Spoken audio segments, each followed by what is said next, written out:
star shine. Always stay humble and kind. Go to church 'cause your mom says to. Visit grandpa every chance that you can. Won't be wasted time. Always stay humble and kind. Hold the door, say please, say thank you. Don't steal, don't cheat, don't lie. Know you've got mountains to climb, but always stay humble and kind. When the dreams of your dreaming come to you, when the work you put in is realized, let yourself feel the pride, but always stay humble and kind. Don't expect a free ride from no one. Don't hold a grudge or a chip, and here's why. Bitterness keeps you from flying. Always stay humble and kind. Know the difference between sleeping with someone, sleeping with someone. Love you ain't no pick up line. Always stay humble and kind. Hold the door, say please, say thank you. Don't steal, don't cheat, don't lie. Know you've got mountains to climb, but always stay humble and kind. When those dreams of your dreaming come to you, when the work you put in is realized, let yourself feel the pride, but always stay humble and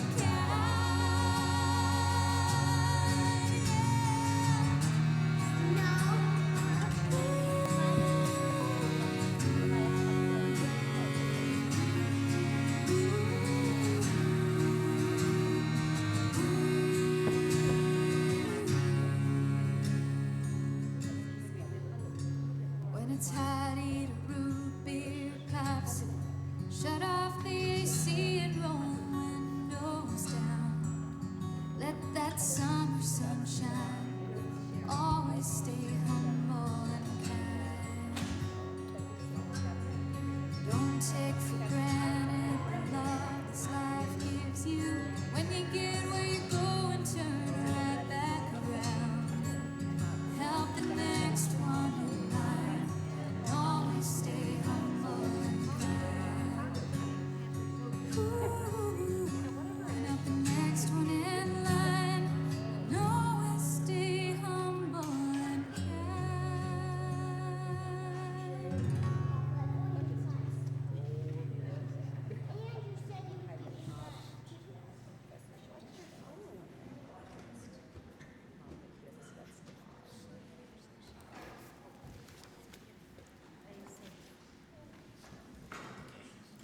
Hello. My name is Patsy Wood. I'm a member of the Board of Trustees. We are glad you're with us this morning at First Unitarian of Oakland. We are committed to becoming an intentionally multi-generational, multiracial, multicultural, inclusive, and anti-oppressive religious community. You are welcome here. If you are new, we invite you to fill out a Newcomer Connect card online, or you can use the QR code on the card in the seat backs in front of you, or the link on our website, or if you prefer, you can go to the greeters table right there in the foyer, or the welcome table in Vente Hall after the service to give us your contact information. Doing this helps us to help you explore what our community offers and to find ways to help you participate. And if you want to learn more about us, Emily Stoper, Emily will be holding a 10-minute orientation for newcomers at the end of today's service. Look for Emily right down here in front of the pulpit to answer your questions. Welcome, everybody. So now I'm going to do the announcements. We hold much gratitude to those who joined our Christmas Eve services and solstice gathering. We had many in attendance, including those visiting First Unitarian for the first time. Our young people put on Oscar-worthy performances at the No Rehearsal Christmas Eve pageant, and our worship associates and music program held a beautiful candlelight service. The programs that happen at the church are truly from the hearts of the church volunteers and the staff who make them happen. We are excited to see what the new year ushers in for us here. Please note that the church office is closed until January 1st and will open January 2nd. A friendly reminder for those who are still planning their year-end giving and pledges to be tax deductible in 2024, the IRS requires cash, check, or credit card contributions to be received by the church or postmarked by the Postal Service no later than Tuesday, December 31st. This includes the 2024 pledges or prepayment of 2025 pledges. Thank you. So I will now do the land acknowledgement. We acknowledge the land and the ancestral people of this land, the Lishan Ohlone peoples. Our church, institutions, and homes are occupying their ancestral lands called Hushan. We acknowledge that the lands were stolen from the Ohlone peoples who have an ancestral relationship with this land, the plants, the animals, and the water for millennia, continuous to this present day. Ohlone people are still here. We also recognize that the spirits of Ohlone ancestors are present.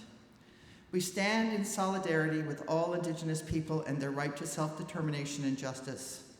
We commit to working towards the healing of the intergenerational trauma, theft, and dispossession Native peoples continue to face.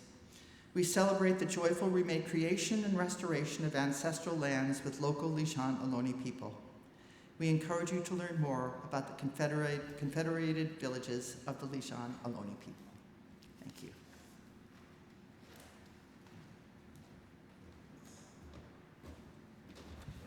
Okay, you ready for the chalice lighting words? Yes. Here we go. We light this chalice, symbol of Unitarian Universalism.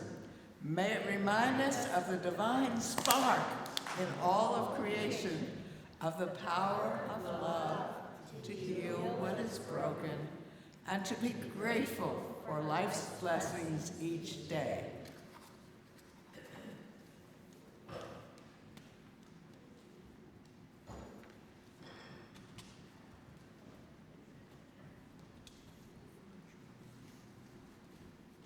Good morning. I'm Corless Smith. I'm your worship leader today. Thank you for being here. We'll now light our peace candle and our Black Lives Matter candle with some words from people who speak good words. From Bishop Desmond Tutu, do a little bit of good where you are. It's those little bits of good put together that overwhelm the world. And from Together we say, peace is possible. And from the Reverend Dr. Martin Luther King, from his letter from Birmingham jail, injustice anywhere is a threat to justice everywhere. We are caught in an inescapable network of mutuality, tied in a single garment of destiny. Whatever affects one directly affects all indirectly. And together we say, Black Lives Matter. We gather each Sunday here to feed our souls, our minds, and our bodies. So can we all say together, come, let us worship together. And our gathering song.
and a time for all ages, which means if you're any age, this is for you.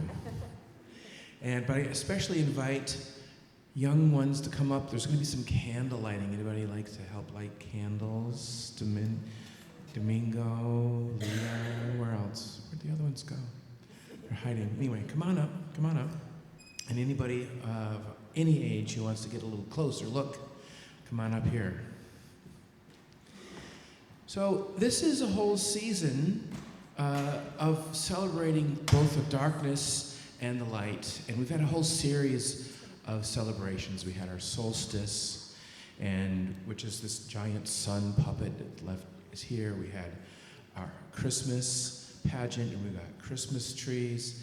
And today is the fourth day of Hanukkah. We're going to light Hanukkah candles. So just briefly, the story of Hanukkah. This is written by, this is adapted by Carrie Berger from the Charlottesville, Virginia Unitarian Universalist. Hanukkah is a Jewish holiday that celebrates something that happened 2,000 years ago, before you were born, or your grandparents, or your great-great-great-great-great-great-great-grandparents, long time ago. A group of people called the Syrians, which were a mighty empire at the time, took over that country again because it was being taken over by everybody at that point. But the Syrians decided that they weren't going to be allowed, the Jews were not going to be allowed to worship in their temples. And they fought against the Syrians and the Syrian army for the right to continue celebrating their own religion in their own way. When they were finally able to enter their temple, it was a mess, which I will not go into the detail. And they had to clean it up and prepare for the Jewish ceremonies. And there was a special lamp that they had used oil to celebrate, and all of the oil was gone, and all of the vats of oil were broken open. And they only had enough oil for one night of an 8-day celebration.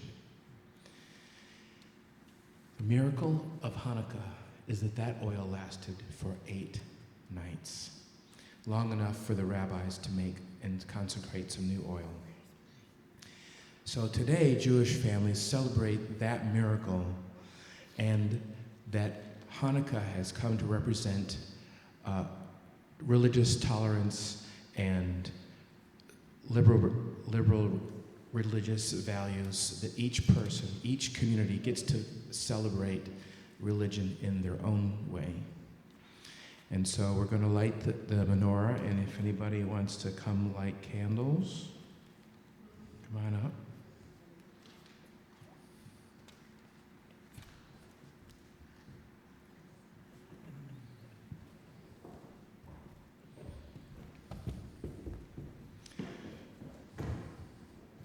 So first we write the helper candle, which is the tall one here. And you want to light this one? Okay. I'm going to hold this, and we're going to light this one right here. You have to pull that button down. You have to push that button down before you click. Here, I'm going to help you with this part, okay?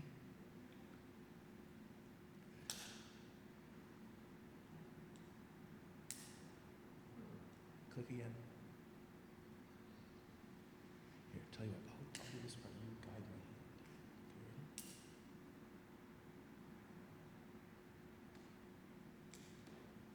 hand. Okay, and now this helper candle lights the other candles from left to right.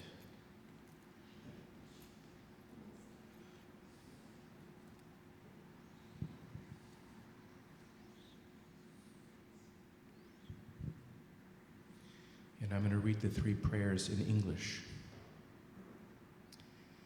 Blessed are you, Hashem, our God, King of the universe, who has sanctified us with his commandments and has commanded us to kindle the Hanukkah light. Blessed are you, Hashem, our God, King of the universe, who has wrought miracles for our forefathers in those days at this season. Blessed are you, Hashem, our God, King of the universe, who has kept us alive, sustained us, and brought us to this season. May the blessings of Hanukkah be upon all of us. And now we'll sing the children out and gather the coloring pages in the crayons, and we'll head on out and play some dreidel. Go in peace, go now in peace, by the Spirit of love.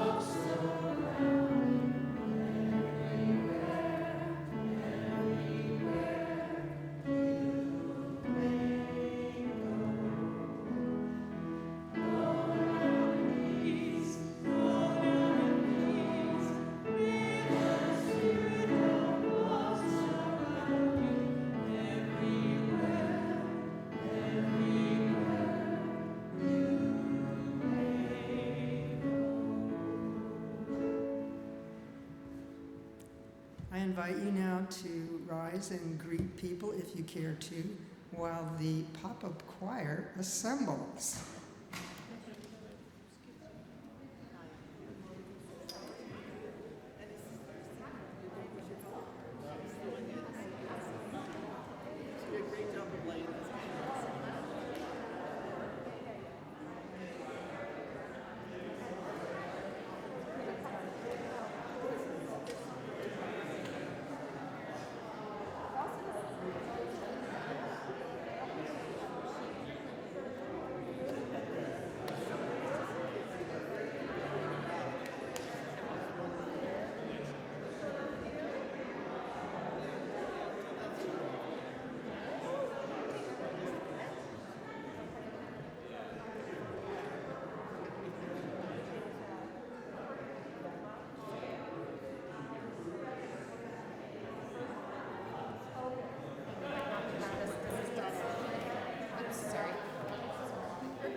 Time to sit again.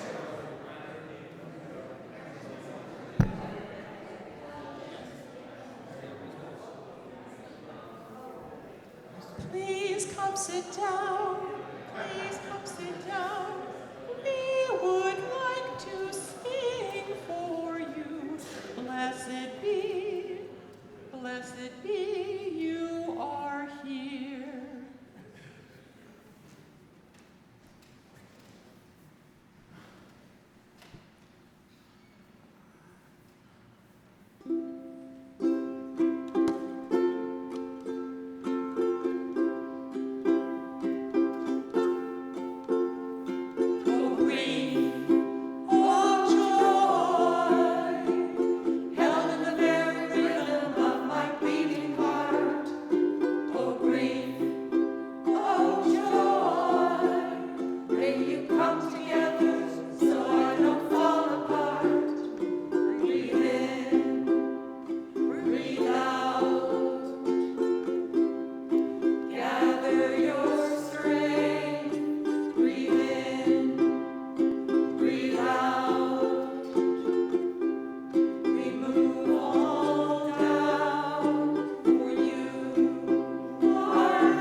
Now is the time in our service when we speak the names of those we wish to memorialize, celebrate, or remember, an embracing meditation.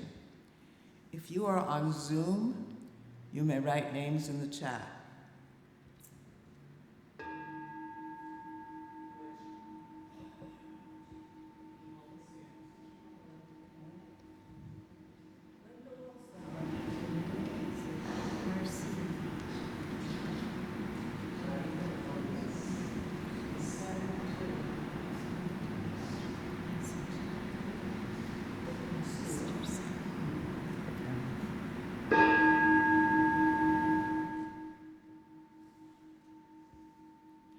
Now please say with me, or write in the chat, we hold them in our care.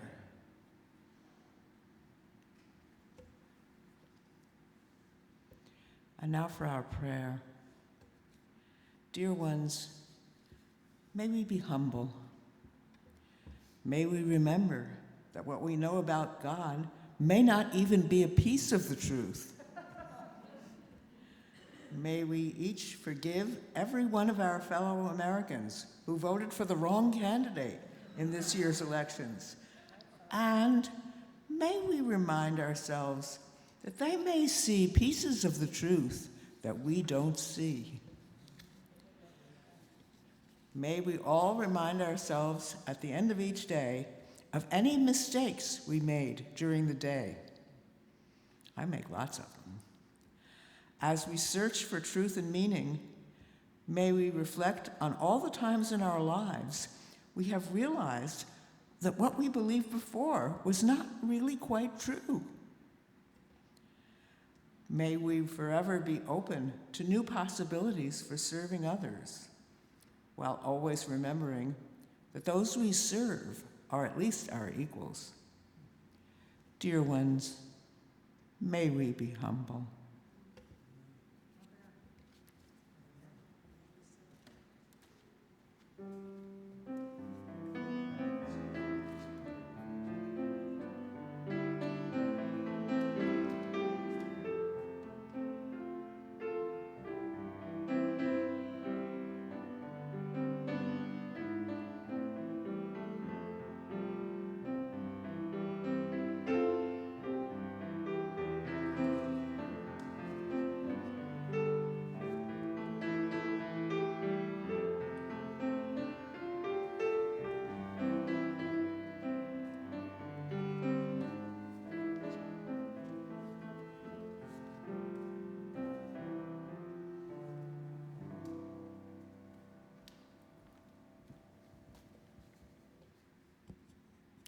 At the end of the year, a lot of people make New Year's resolutions.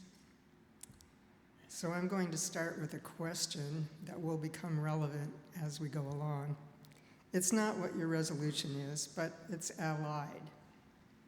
The question is, if you could change one thing about yourself, what would it be? If you could change one thing about yourself, what would it be?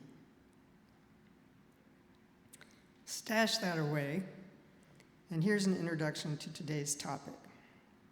For most of human history, very few people knew what they looked like.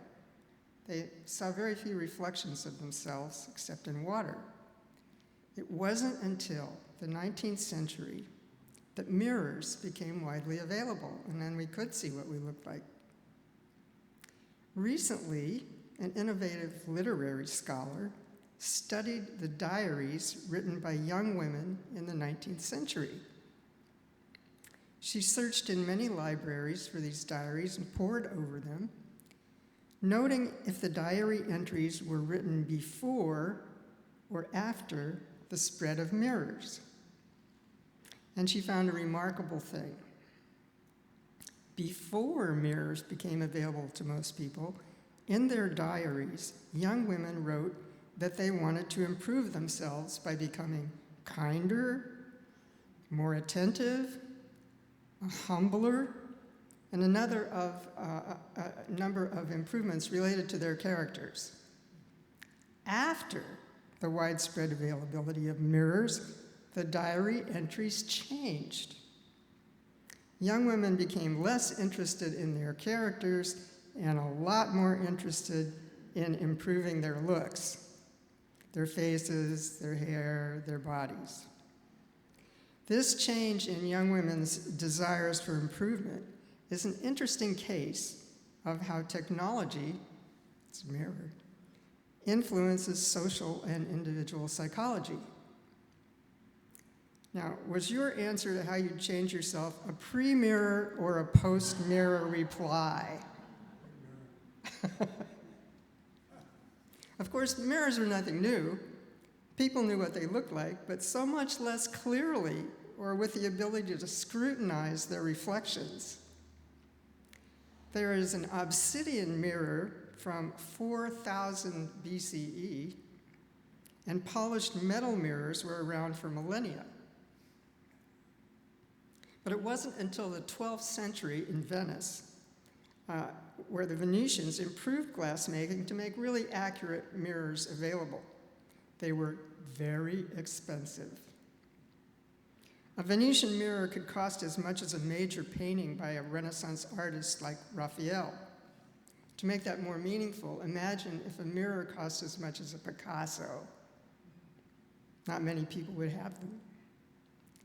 Another thing that made mirrors expensive was how difficult it was to ship them. Not only did the mirror itself require an involved and secretive process, but shipping mirrors was also very difficult and expensive. So of course, only the very rich had mirrors.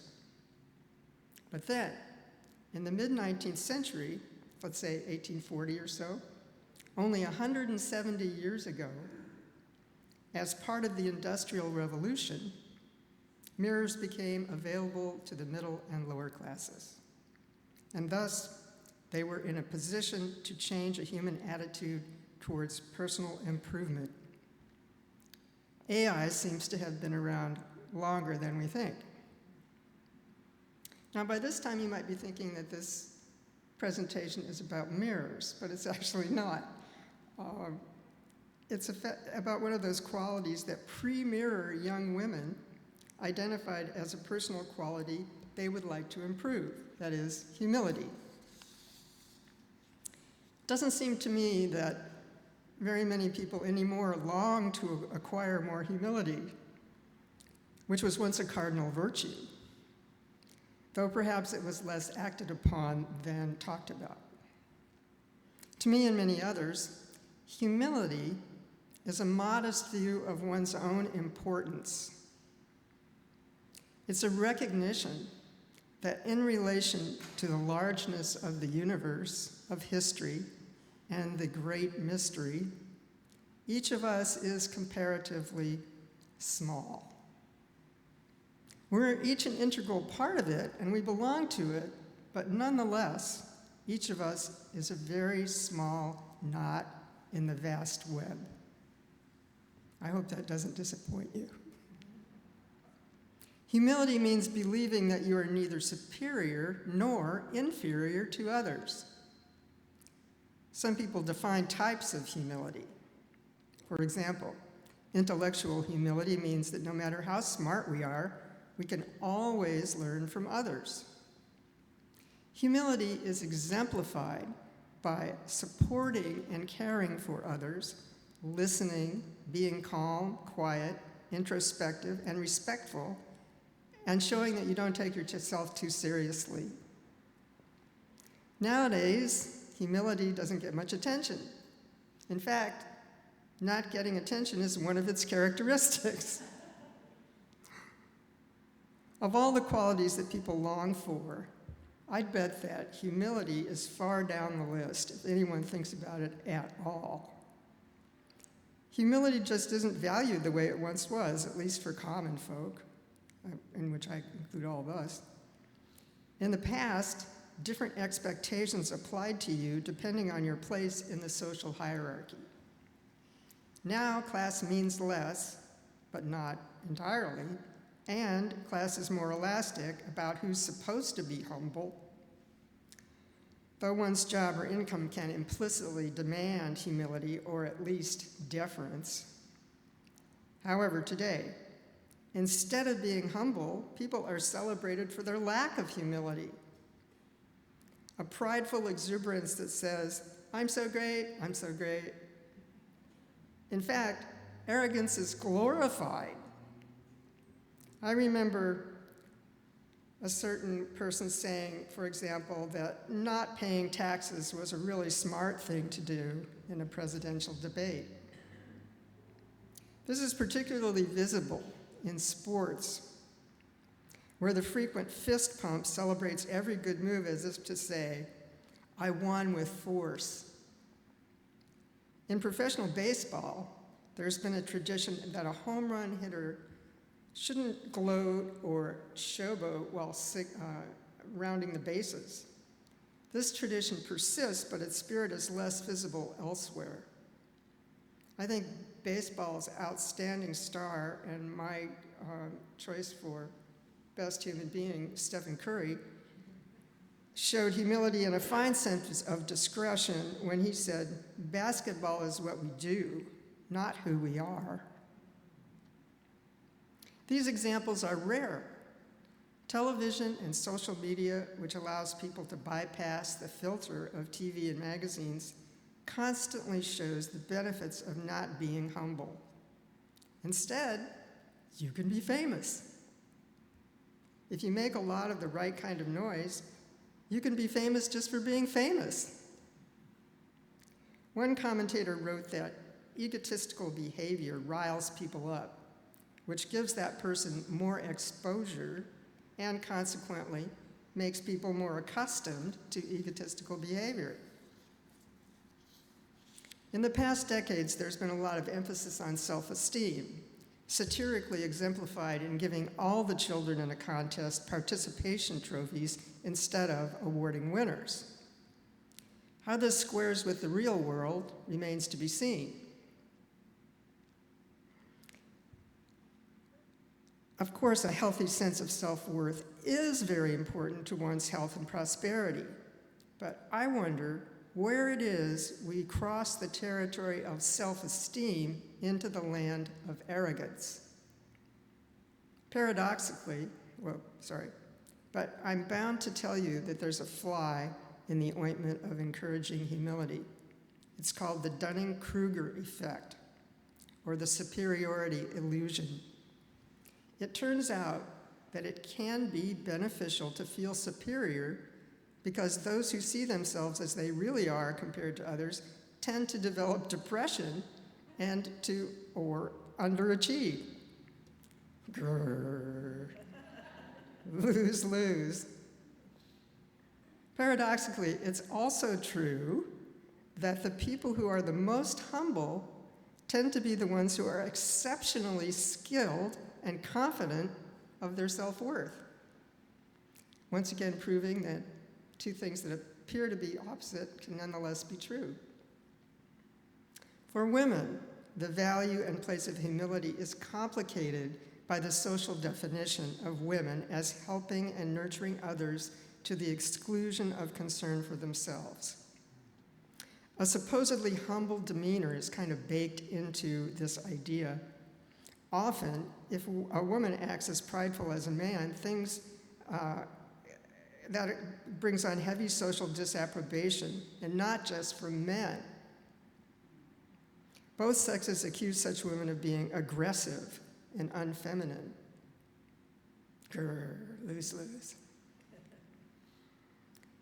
There are, of course, many women displaying a lack of humility and getting lots of attention for it, but if you're not a Marjorie Taylor Greene wannabe, what to do? In her best-selling book, Sheryl Sandberg, an executive at Facebook, suggested that women, what she calls, lean in to business situations as a way to assert themselves. How gentle, leaning in. Imagine other terms less gentle than lean in that Sandberg might have used. How about barge in, or push in, or even head in, which might emphasize brains a little bit more. Another difficulty with popularizing humility is the damage that Charles Dickens did to the concept in David Copperfield's portrayal of the villain Uriah Heep. Uriah Heep is a humble person in a most unctuous and odious way. In fact, he's scheming to bring down his employer and extort marriage to his daughter behind his so very humble facade. One possible way to evade the negative connotations of humility would be to use other terms for it. Earlier, when I defined humility, I said that part of it is not thinking you're better or worse than anyone else. To me, this doesn't mean that all people are the same or have the same abilities or achievements, which is clearly not true. It goes deeper than that.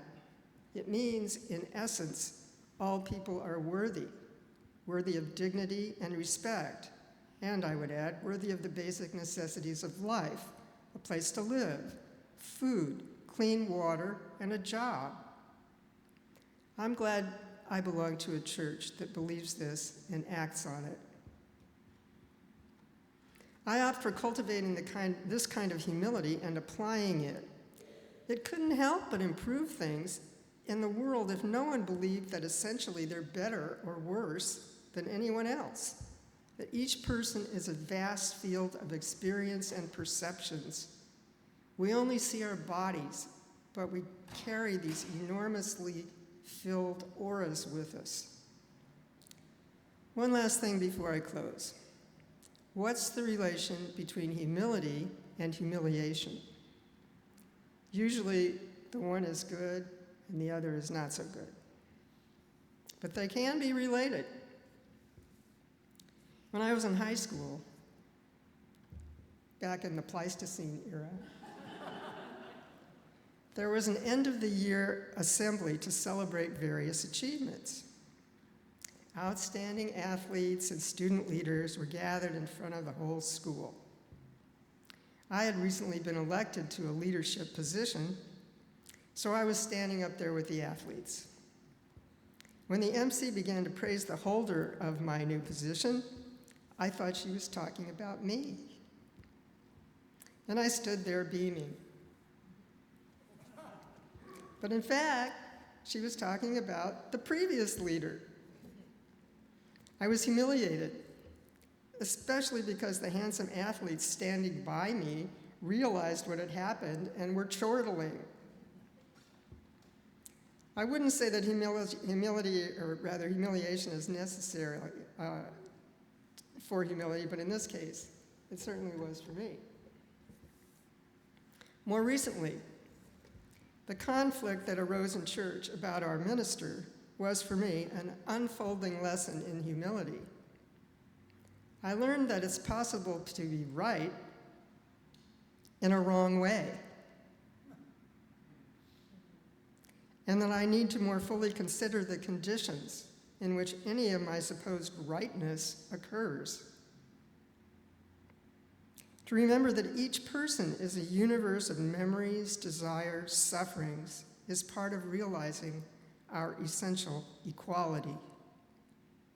Thank you all for providing this learning and for forgiving me for my short-sightedness and insensitivity.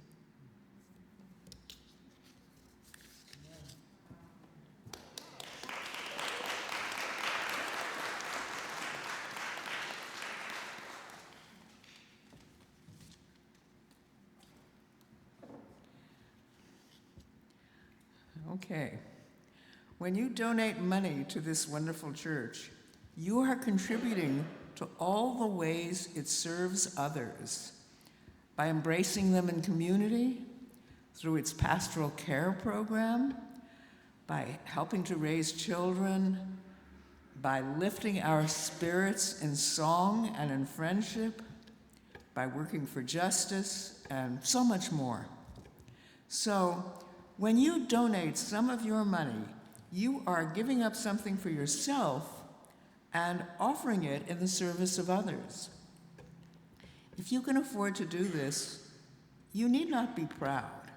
Remember that much of that money you have is due to sheer luck.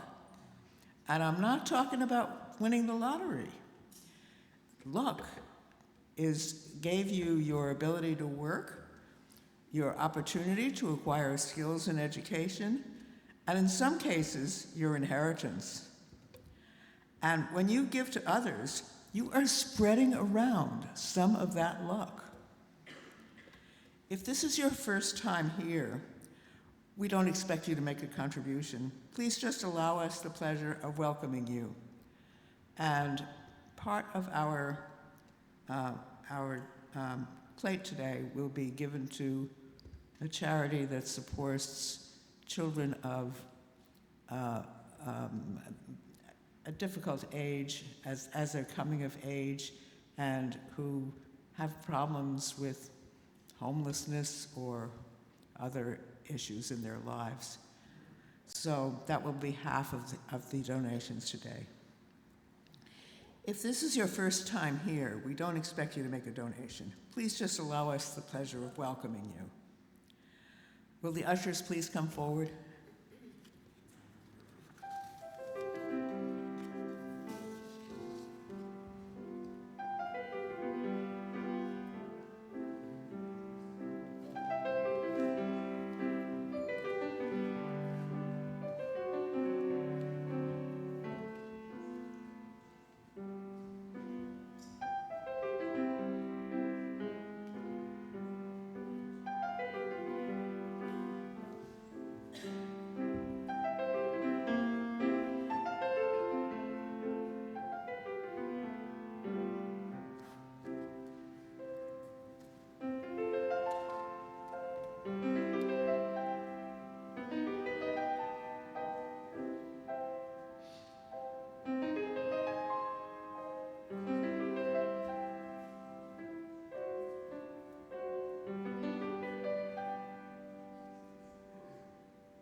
And now please join us in saying our congregational covenant.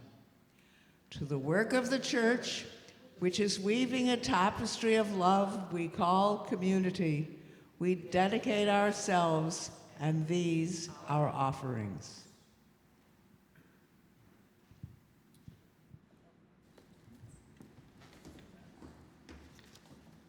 And now here comes the pop-up choir. Susan Kiter. I have the privilege of being a co-director of music here at the church. I just wanted to let you know briefly, what is pop-up choir? Pop-up choir is the opportunity for anyone to participate in group singing during a worship service. These hardy individuals showed up at 9:30 this morning. They learned both of this morning's songs. They had not known them before. And you've already heard one they did, Oh Grief, Oh Joy. Wasn't that a great tune? And they did such a good job. Yes, please.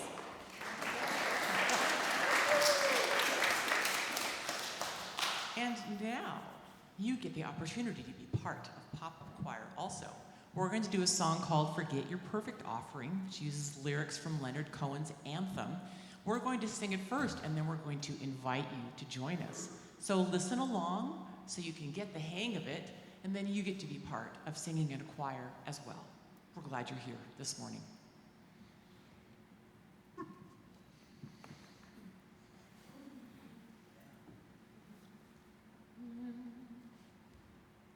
Forget your perfect offering. Forget your perfect offering. Ring the bells that you can ring. Ring the bells that you can ring. There is a crack in everything. There is a crack in everything. That's how the light gets in. That's how the light gets in. That's how the light gets in. That's how the light gets in. Forget your perfect offering. Forget your perfect offering. Ring the bells that you can ring. Ring the bells that you can ring. There is a crack in everything. There is a crack in everything. That's how the light gets in. That's how the light gets in. That's how the light That's how the light gets in. Forget your perfect offering. Ring the bells that you can ring. There is a crack in everything. That's how the light gets in. That's how the light gets in. That's how the light gets in. That's how the light gets in. Forget your perfect offering. Ring the bells that you can ring. There is a crack in everything. That's how the light gets in. That's how the light gets in. That's how the light gets in. That's how the light gets in. Forget your perfect offering.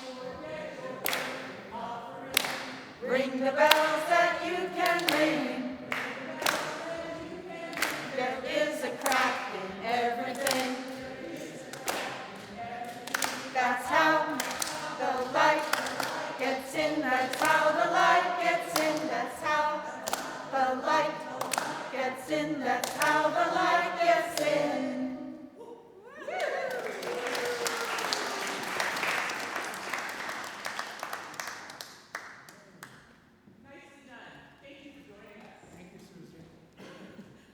That is so great.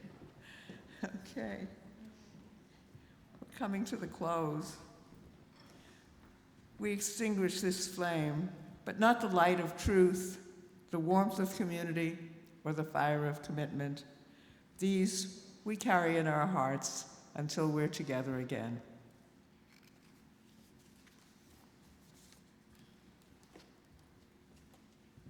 I want to particularly thank the people who attended by Zoom. You're very important to us, and when our technology figures out how we can see you, we will. We'll say hi to people on Zoom from that way. Hello! So glad you're here. I think Zoom is the only good thing that came out of COVID. We're going to close now. I want to wish you all a very happy and peaceful week. Enjoy your New Year's Eve, and I hope to see you again next Sunday. Goodbye.